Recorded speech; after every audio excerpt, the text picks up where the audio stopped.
So you may have heard that there were some protests happening in Ecuador, or maybe not. I'm not really sure how big it made international news. But I thought I'd just do a little video talking about how the protests affected us. But before I get into it, I just want to say that we're fine. Honestly, the protests didn't really affect us directly very much. Those crowds that I showed you were actually not really near our house, but they were in Quito, maybe like a mile or two away. So this footage was taken right from my patio, looking down on our neighborhood. It shows like a big group of the protesters making their way through our neighborhood to another area called La Floresta. As you can see, some of our neighbors are like greeting them, waving the Ecuadorian flag, and banging pots and pans. So a lot of people in Quito were not for the protests, but there definitely were some, especially in our neighborhood. I guess it's a little bit lower class maybe. So before I get too deep into the protests, let me introduce myself. My name's Brian. I'm an artist living in Quito. I live here with my husband, Jeff, who is a teacher at an international school. I'd like to remind you to give this video a thumbs up. And if you aren't already subscribed, please hit that subscribe button. Here at my channel, I talk about my art and my process and our lives as expats. Today I'm talking a little bit about the protests, but I'm also going to share some of my recent work. For these pieces, I wanted to revisit some of my tried and true techniques, but I wanted to create like a cohesive series, all using the same monochrome color palette. I'll also take you on a visit to a precolumbian indigenous art museum.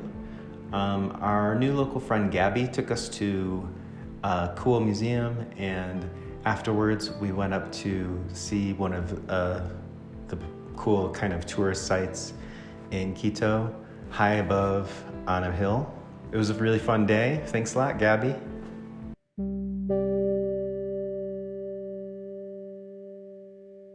I'm definitely not an expert, but I'll try and share what I do know about the protests and why they were happening. The main protesters are a group called CONE, which are the Confederation of Indigenous Nationalities of Ecuador.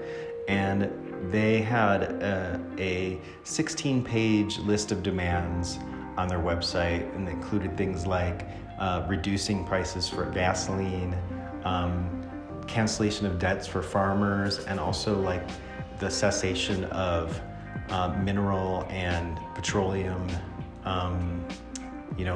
mining in the jungle. And apparently there have been several protests throughout the last 10 or so years. Like every few years, like another one happens, and like thousands and thousands of indigenous people come out of the jungle and like march on the streets and like block traffic and stuff like this. And this one has been one of the longest. It took about 3 weeks.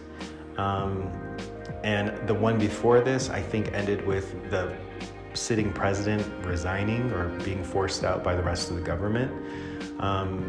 That didn't happen this time. Apparently he had enough support within the government. But a lot of my local friends say that he's not the best president, and he's kind of like made the country worse recently.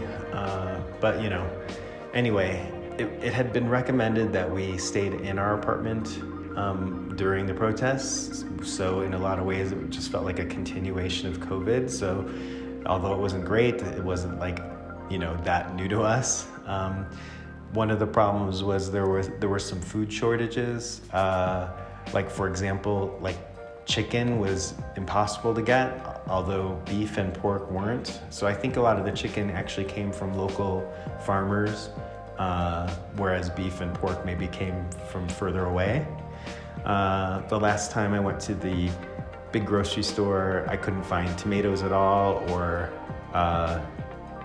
cilantro. Like there was no cilantro for weeks.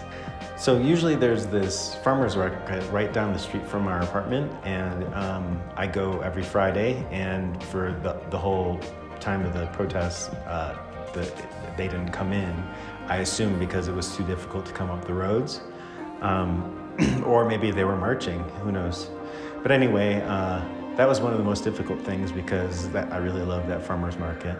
So I'm just really happy to report that the protests have ended. It was just in the past day or two, and I'm not exactly sure how many of the demands were met, but the people have started going back to their homes and things are starting to return to normal. In the very beginning, they were blocking a lot of the roads, as I mentioned, and including to the airport. And so some people were having trouble getting to the airport, which really made us nervous because we're flying out in the next couple days. So that reminds me, this will be my last vlog for a while because we'll be visiting Chicago and Cincinnati to visit our friends and family for 2 months. So it's going to be kind of a big hiatus. I'll probably try and do some shorts or whatever. But anyway, I'll be taking lots of footage, and I'm sure I'll have a lot of material to make videos once we get back to Ecuador. And by the way, while we're in Chicago, I will have a solo show at a gallery called Mind's Eye Gallery in Chicago. It's around the Belmont and Damon area. So if you live in Chicago, please come see my show. I'd love to see you. And now here are a few of the pieces in my new series.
A couple weeks ago, before the protest started, our friend Gabby took us to this cute little museum. It's called El Museo de Arte Precolumbiana, or Casa del Alabado, which means House of Praise. It's a really cute museum. It was really well curated. I loved the lighting. Everything looked really nice. I was really impressed with it. And on the day we were there were these tattoo artists giving tattoos using precolumbian indigenous imagery as the subject matter, I guess. It was a nice little event. After the museum, we went up to the Angel of Quito. It's the Virgin of El Panecillo. It's this huge metal angel sculpture that looks down on Quito. And then after, we had lunch at a place called Pim's.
Or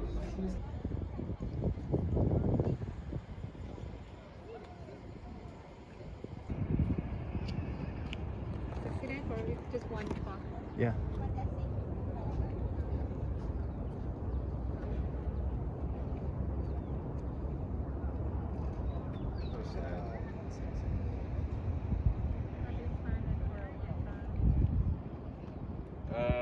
I don't know. I think it was like. And it's not that, like, I'm not. Buenas tardes. Buenas tardes, bienvenidos. Gracias. Past couple of years. Wherever you work. Yeah. And like, I haven't sold anything since January, which is kind of a long stretch.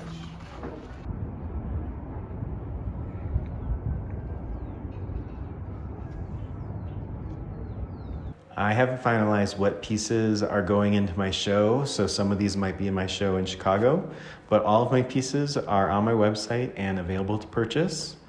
For the 2 months I'll be in Chicago, I'll be offering free shipping for US orders. So anywhere in the US, I will ship for free. So it's a really good time to buy my work. So if you're not in Chicago and you can't make my show, maybe you could look at my website and find something.